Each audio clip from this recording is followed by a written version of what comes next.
వివాహం, విడాకులు, ఆస్తి పంపకాల వంటి వ్యక్తిగత వ్యవహారాలను నియంత్రించే యూనిఫామ్ సివిల్ కోడ్పై కొన్ని వర్గాల నుంచి భారీ ఎత్తున వ్యతిరేకత వస్తోంది. అయితే ఇప్పుడు యూసీసీ అమలు అనివార్యమే అయితే ఇది దేశవ్యాప్తంగా తీవ్రమైన అలజడికి కారణమవుతుంది అనడంలో ఎలాంటి సందేహం లేదు. మరి మోడీ దీన్ని ఎలా సమర్థిస్తారు? దీన్ని వ్యతిరేకిస్తున్న వారు చెబుతున్న అభ్యంతరాలేంటి?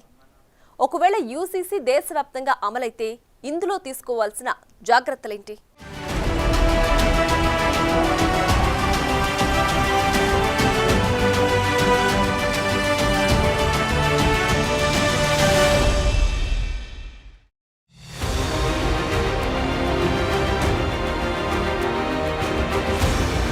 ప్రతిపాదిత యూసీసీ అన్ని వర్గాలకు మేలు మాత్రమే కాకుండా ప్రధానమంత్రి నరేంద్ర మోదీ విజన్ అయిన సబ్కా సాథ్ సబ్కా వికాస్ కు అనుగుణంగా ఉంటుందని, ఏక్ భారత్ శ్రేష్ఠ భారత్ ఆలోచన తీరుతో నడుస్తుందని బీజేపీ వర్గాలు చెప్తూ వస్తున్నాయి. అయితే యూసీసీలోని ప్రతిపాదనల్లో బహుభార్యత్వం, బాల్య వివాహాలపై పూర్తి నిషేధం, అన్ని మతాల్లోని బాలికలకు ప్రామాణికమైన వివాహ వయస్సు, విడాకుల కోసం ఎవ్వరికైనా ఒకే ప్రక్రియ ఉన్నాయని, లింగ సమానత్వం, సామాజిక ఐక్యతను పెంపొందించే లక్ష్యంతో ఈ చట్టాన్ని తీసుకొస్తున్నట్లు ఆ పార్టీ నేతలు వాదిస్తున్నారు. ఈ యూసీసీ ముసాయిదా పౌర జీవితంలోని వివిధ కోణాలకు ఆపాదించబడుతుంది. వారసత్వ హక్కు, తప్పనిసరి వివాహ నమోదు, బాలికలకు పెరిగిన వివాహ వయస్సు, వివాహానికి ముందు వారి విద్యాభ్యాసాన్ని సులభతరం చేయటం వంటి సిఫారసులున్నాయి. అదనంగా తమ వివాహాలను నమోదు చేసుకోని జంటలు ప్రభుత్వ సౌకర్యాలకు అనర్హులవుతారు. కనుక ఇది చట్టపరమైన డాక్యుమెంటేషన్ ను తప్పనిసరి చేసే చట్టంగా ఉపయోగపడుతుందని చెప్తున్నారు.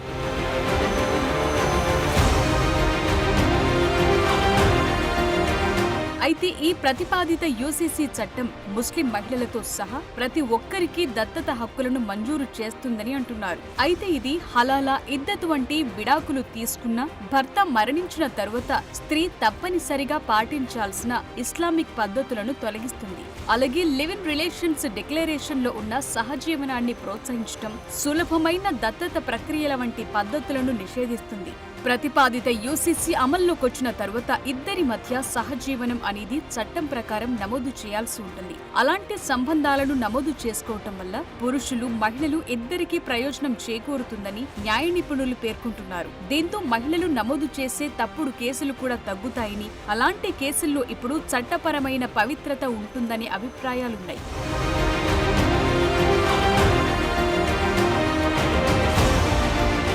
ఇక యూసీసీ ఇతర ముఖ్య లక్షణాలను గమనిస్తే కుమారులు, కుమార్తెలకు సమాన ఆస్తి హక్కులు, చట్టబద్ధమైన, చట్ట విరుద్ధమైన పిల్లల మధ్య వ్యత్యాసాలను తొలగించడం, దత్తత తీసుకున్న బయోలాజికల్ గా జన్మించిన పిల్లలకు సమాన హక్కులను అందిస్తుంది. ఒక వ్యక్తి మరణించిన సందర్భంలో ప్రతిపాదిత యూసీసీ ప్రకారం జీవిత భాగస్వామి, పిల్లలు, తల్లిదండ్రులకు సమానమైన ఆస్తి హక్కులు అందుతాయి. అటువంటి హక్కులను పరిమితం చేసిన గత చట్టాలు దీంతో రద్దు చేయబడతాయి. అయితే ఉత్తరాఖండ్ లో అమలు చేస్తున్న ముసాయిదాలో జనాభా నియంత్రణ చర్యలతో పాటు ఉత్తరాఖండ్ జనాభాలో 3% ఉన్న షెడ్యూల్డ్ తెగలను మినహాయించారు. దీని ప్రకారం ఇతర రాష్ట్రాల్లో కూడా యూసీసీని తీసుకొస్తే షెడ్యూల్ తెగలను మినహాయించి ఇతర హిందూయేతర కమ్యూనిటీలకు వర్తించే విధంగా, అంటే ముఖ్యంగా అభ్యంతరాలు వ్యక్తం చేస్తున్న ముస్లింలకు వర్తించే విధంగా దీన్ని అమలు చేయాల్సి ఉంటుంది.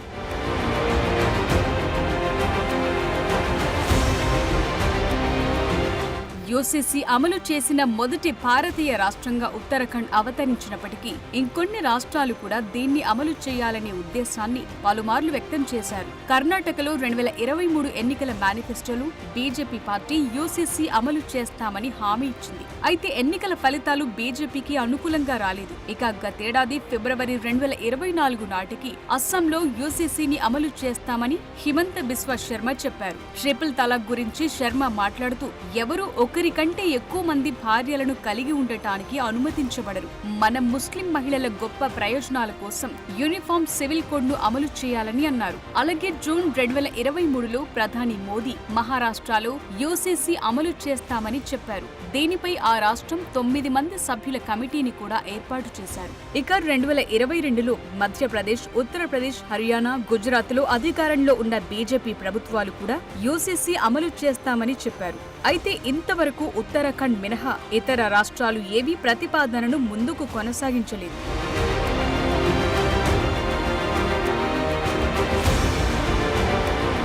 అయితే ఈ సమస్యకు మూలాలు బ్రిటిష్ వలస పాలనలోనే మొదలయ్యాయి. దీనికి హిందూ కోడ్ బిల్ సాక్ష్యంగా నిలిచింది. ఇక భారతదేశంలోని క్రిమినల్ చట్టాలు ఒకే రీతిగా అందరికీ సమానంగా వర్తిస్తే వారి వారి మత విశ్వాసాలు ఏమైనప్పటికీ పౌర చట్టాలు సదరు విశ్వాసం ద్వారా ప్రభావితమవుతాయి.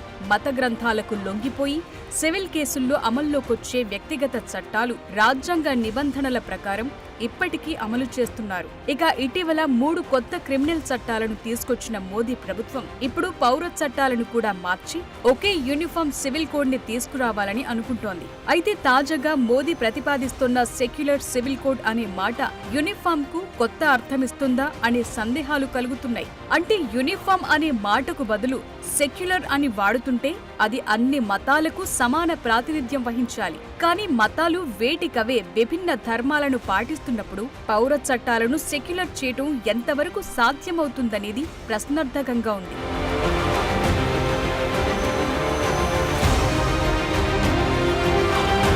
భారతదేశ చారిత్రక సాంస్కృతిక పరిస్థితులను బట్టి చూసినప్పుడు యూనిఫామ్ సివిల్ కోడ్ అమలు కత్తి మీద సాములాంటిదే. ఒకవైపు పురుషాధిక్య సమాజం, మరోవైపు మత విశ్వాసాల మధ్య జీవిస్తోన్న సమాజంలో చట్టం అమలు దాని లక్ష్యానికి తగ్గట్లు వ్యక్తులను, ముఖ్యంగా స్త్రీలకు రక్షణ కల్పించడం కష్టసాధ్యంతో కూడుకున్న పని. అంతకు మించి ఈ చట్టం కుటుంబ సంబంధాల్లో మరిన్ని సమస్యలు తెచ్చిపెట్టే అవకాశం ఉందనే వాదనలు లేకపోలేదు. చట్టం చుట్టూ ఏకరూపకత, లింగ సమానత్వం, సాంఘిక ఏకీకరణ కనిపిస్తున్నప్పటికీ అదే సమయంలో మత స్వేచ్ఛ, వ్యక్తిగత హక్కుల గురించి ఆందోళనలు కూడా పెంచుతుంది.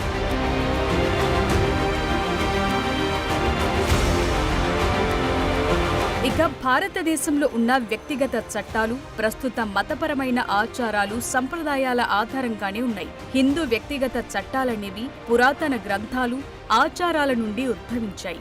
హిందూ సమాజంలో వివాహం అనేది విడాకులు, వారసత్వం వంటి విషయాలను నియంత్రిస్తాయి.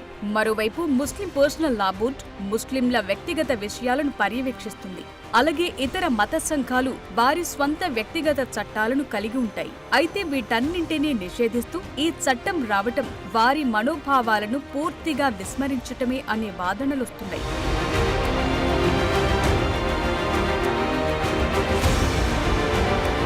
ఇక భారతదేశ విభిన్న మతపరమైన సంక్లిష్టతల దృష్ట్యా యూసీసీ లక్ష్యాన్ని సాధించడంలో సవాళ్లను ఎదుర్కోవాల్సి వస్తుంది.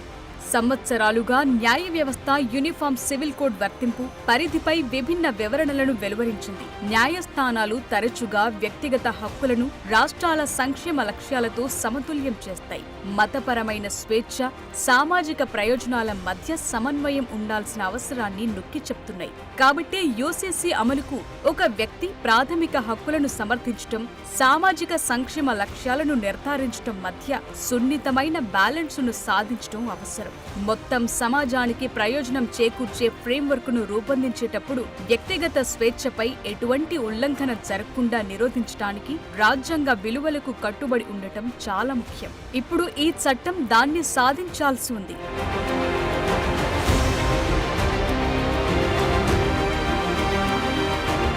యూనిఫామ్ సివిల్ కోడ్ అమలుకు ఉన్న సవాళ్లలో మత పెద్దలదే కీలక పాత్ర. వీరిలో కొందరు సామరస్యం, జాతీయ సమైక్యతల కోసం వాదిస్తుంటే మరికొందరు మత స్వేచ్ఛ, సాంస్కృతిక పద్ధతులపై ఆందోళన వ్యక్తం చేస్తున్నారు. ముఖ్యంగా ఇవి మతాంతర వివాహాలు, సంబంధాలపై ప్రభావం చూపిస్తాయి. విభిన్న మతపరమైన నేపథ్యాలకు చెందిన జంటలు ఎదుర్కొనే సంక్లిష్టతను తగ్గిస్తుంది. అదే సమయంలో కుల దురహంకార పరువు హత్యలను మరింత తీవ్రతరం చేసే అవకాశం కూడా ఉంటుందనే వాదనలున్నాయి.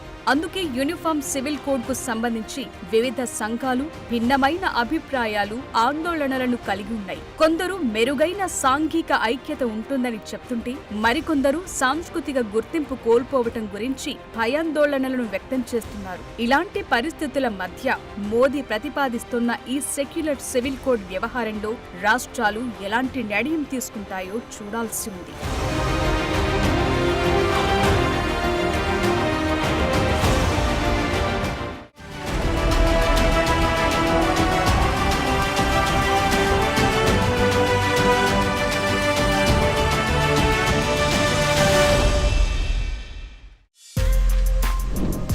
For more videos like this, subscribe Big TV channel.